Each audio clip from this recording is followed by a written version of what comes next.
Salut tout le monde, pour les plus ponctuels d'entre vous, vous le savez, la semaine dernière, nous avons vu les jeux de l'Atari 2600. Des jeux sur cette console, il y en a eu en quantité, et parmi cette flopée de titres, il y en a un qui est entré dans l'histoire du jeu vidéo pour une bien triste raison, et je vous propose que nous le découvrions. Retour donc en 1982. L'année où sort dans les salles de cinéma E.T. l'extraterrestre de Steven Spielberg. C'est un succès mondial, critique et public. E.T. devient très vite un véritable phénomène de société, et c'est bien simple, il s'agit d'un des plus gros succès de l'histoire du cinéma. Inutile de vous dire que les entreprises du jeu vidéo battent des coudes pour avoir le privilège d'adapter le film en jeu. Après de longues négociations, c'est assez logiquement le leader du marché actuel qui obtient les droits, Atari. Seulement nous sommes déjà au mois de juillet 1982 et Atari souhaite coûte que coûte sortir son jeu pour les fêtes de Noël. Le jeu doit donc être prêt pour septembre afin de laisser le temps à la fabrication et la commercialisation des cartouches. Atari doit donc confier ce projet à un développeur et un bon tant qu'à faire. C'est Howard Scott Warshaw qui est choisi, auteur de certains grands succès de la VCS, notamment le très bon Yars' Revenge.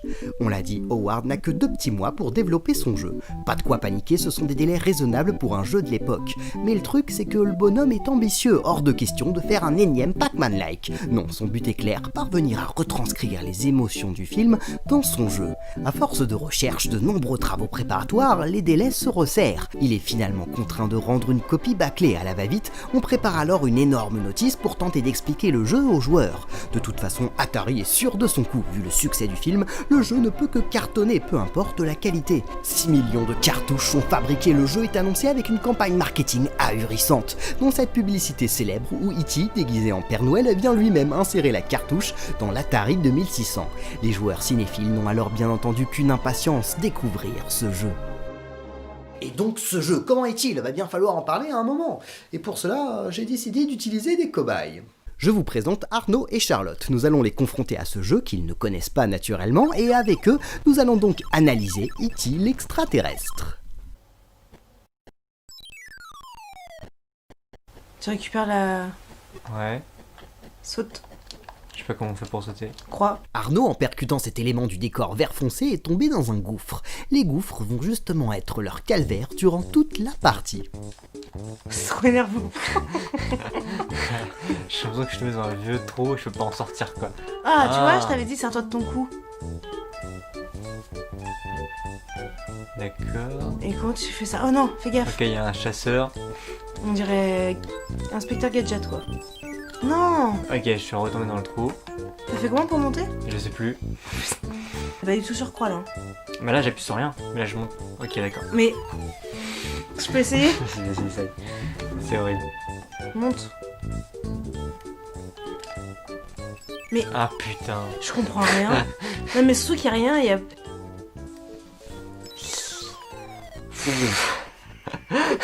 C'est trop casse-couille.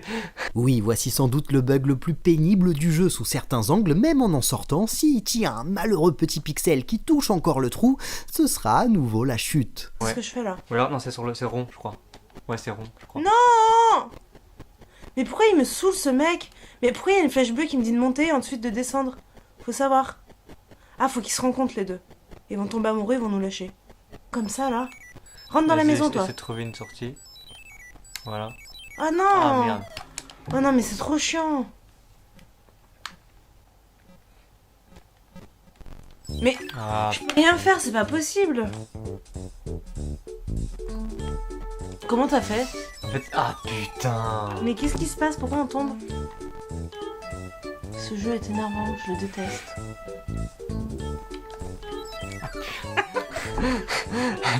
C'est horrible quoi. Je crois qu'en fait là je vais éviter d'appuyer sur le bouton X.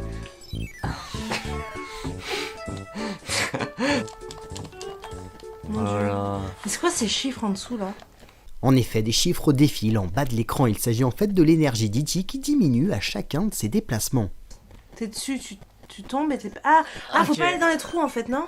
Mais il t'attire dedans lui. Alors lui. Ah, trop bien. Attends, lui il veut m'emmener à la maison. Dégage, casse-toi. Dégage, dégage. Mais je crois que là t'es pas dans la maison. Ah, il est parti. Non. Vas-y, je me dégage, je me casse vite fait. Non. Ok, d'accord. Ce personnage n'est autre qu'un scientifique qui, s'il attrape E.T., s'amusera à le déposer dans ce bâtiment en lui faisant perdre un peu d'énergie. Mais non, mais je crois que ça n'a rien à voir en fait. Parce que tout à l'heure, t'es tombé dedans. Il t'a dit de descendre. Ah, Putain. c'est quoi ça? Ok, il y a un E qui vient de se mettre là-haut. En fait, on a le C, tout à l'heure on avait le C, maintenant on a le E. Ça veut rien dire. Ah, peut-être que dans tous les trous, il fallait chercher quelque chose, peut-être. Tu crois? Il faut être Je vais motivé là. essayer là-haut.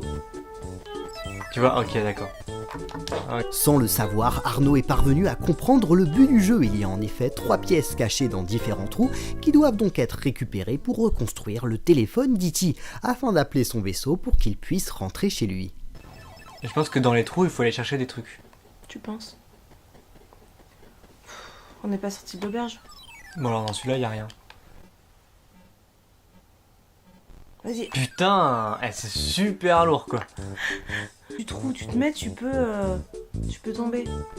Non, non, putain. Je peux Parce qu'en tester. fait, tu sais pas où tu vas. Attends, juste je fais lui. Vas-y. Tu sais pas où tu vas. Voilà, là. Je suis à fond. Ça m'énerve. Attends, je vais juste bien... Tu vas tomber dedans. Voilà. Oh putain, t'as de la chance. Ok. Non, mais là, il Il y avait pas de trou. Arnaud et Charlotte se plaignent et ils n'ont peut-être pas tout à fait tort. Pour comprendre ce qui s'est passé, je découpe le jeu image par image. Oui, vous le constatez, en passant d'un tableau à l'autre, ils sont tombés directement sur un gouffre, ce qui démontre un level design raté puisque le trou est finalement impossible à éviter. Ah, t'as vu, il y avait un truc bleu qui clignotait. Il y avait pas de trou, là. Truc... Non, tombe pas. Ah, Quoi? épileptique le truc. C'est clair. Encore plus grave, revenons image par image. Naturellement, pour aller vers le haut, Arnaud maintient le joystick vers le haut. Dans un jeu bien foutu qui fonctionne tableau par tableau, prenons par exemple Zelda, lorsque l'on sort du haut du tableau, on se retrouve au bas du suivant. Et bien ici, il se retrouve en haut du second tableau. Arnaud, qui maintient toujours son joystick vers le haut, revient donc presque immédiatement sur le tableau précédent, et ainsi de suite. Vas-y, va sur le côté. Ah. Ok. Mais pourquoi il y a un petit point toujours? On dirait qu'il est mis au hasard. Faut peut-être le faire tomber vers dans le le trou. point. Ah. Je l'ai pris. Tiens, nananer. On a pris la balle. Là, Ah, il y a regarde. un point. En fait, c'est le snake. Ah, d'accord, ok. Enfin, je sais pas. Tombe Ok. pas dans le trou et... Ah d'accord, on vient de comprendre le but du jeu. Faut ramasser des espèces de balles. Ok. Ou des fleurs. Ah, T'as d'accord, vu comme il est- je sais ce que c'est que les petites billes. Par rapport au film, tu sais, il va choper des... Ok, d'accord, je me casse. Ah ouais. C'est les Smarties. Ah ouais, peut-être. À nouveau, Arnaud est surprenant, il s'agit bien, il faut le deviner, de Smarties laissés par Elliot. Par contre, ils permettent simplement de redonner un peu d'énergie à notre extraterrestre. Bon, et le but, une fois qu'on a ramassé des Smarties? Téléphone, maison. Faut que tu trouves la maison et tu téléphones. Attends, il y en a encore un là. Non mais je dis ça, j'en sais rien en fait. Ah, mais il y en a Ok. combien? Ah, il met un Attends. point d'interrogation. Ah, on peut pas le prendre. On peut Pourquoi? essayer de le bouffer. Je sais pas. Ah, c'était quoi? Il y avait un rond. Téléphone maison. Ah, tu étais presque. Vas-y, lâche-moi. Maison. Oh, Putain, vas-y, non. lâche-moi, toi. Mais en fait, c'est bizarre, c'est eux qui disparaissent quand ils vont dans l'espèce de tour. Pourquoi on peut plus les prendre? Mais on a combien de... C'est casse bonbon, quoi. Je te laisse. Ouais, moi ça m'a saoulé. On arrête. Déjà, les petits pixels noirs qui étaient supposés être des Smarties, Hmm. ils avaient la même couleur que les trous. Donc au début, on peut s'imaginer que... Enfin, on pensait que c'était un petit trou. Ouais. On pensait que c'était un petit trou, non? Tu vois, alors que c'était un Smarties, le truc, quoi. Mais... Donc, ouais, c'est plus de la devinette qu'autre chose, quoi. C'est même pas... Ce qui est frustrant, c'est que tu sais pas où tu vas. Il y a pas de plan. Moi, c'est un truc que ça me perturbe. Si je vois pas où je vais, j'ai pas une vue un peu vue du dessus, un peu comme les jeux de maintenant, Ouais, une quoi. vue d'ensemble un peu... Voilà, je sais pas où je vais, je me perds parce que toutes les Mm. cartes se ressemblent. Tu passes d'une pièce, enfin d'un endroit en autre sans... Mm. Y a pas de transition. Des fois tu vas sur les côtés, tu tombes dans un trou, tu vas sur le côté, tu tombes sur une autre carte. Oui, vous l'aurez compris, tout comme l'ont été Charlotte et Arnaud à sa sortie. Les joueurs sont abasourdis par le jeu. Comment a-t-on pu passer de ça à ça? Même pour l'Atari 2600, le jeu est loin d'être beau. Essayez de reconnaître ici une forêt. C'était déjà plus joli dans Robin des Bois. C'est simple, les joueurs n'ont strictement rien compris. Bon nombre de parents ont rapporté la cartouche du jeu au magasin, pensant que celui-ci ne fonctionnait pas. Et il a donc été nommé par de nombreux journalistes, plus pour la blague, comme le plus mauvais jeu de tous les temps. Et pourtant... Je sais pas ce que vous en pensez, mais le jeu est bel et bien original. Souvenez-vous des jeux de la VCS très répétitifs avec des interactions assez limitées. Ici, on nous propose clairement autre chose qu'un simple jeu de tir ou un jeu à ramasser tout ce qui passe à l'écran. Seulement, c'est vrai, il y a de nombreux bugs qui rendent le jeu à la limite du supportable et surtout un objectif trop peu clair. La preuve avec Charlotte et Arnaud qui n'ont jamais réellement compris ce qui leur était demandé. À sa sortie, le jeu se vendra plutôt bien, mais les ventes dégringoleront logiquement assez vite. Et un peu plus de 3 millions de cartouches resteront sur les bras d'Atari qui, d'après la rumeur, les aurait enterrés au Nouveau-Mexique. Tous les ingrédients étaient pourtant là pour faire un jeu énormissime. Mais j'aime à penser que si Atari n'avait pas été si pressé, si Howard avait bénéficié du temps nécessaire à la réalisation de son jeu, il s'agirait peut-être d'un classique aujourd'hui au même titre qu'un Super Mario Bros. Et à la place, c'est tout l'inverse qui s'est produit. Ouais. Ça laisse de quoi méditer. En attendant, moi je vous quitte sur ces paroles et je vous dis à mardi prochain pour une nouvelle vidéo.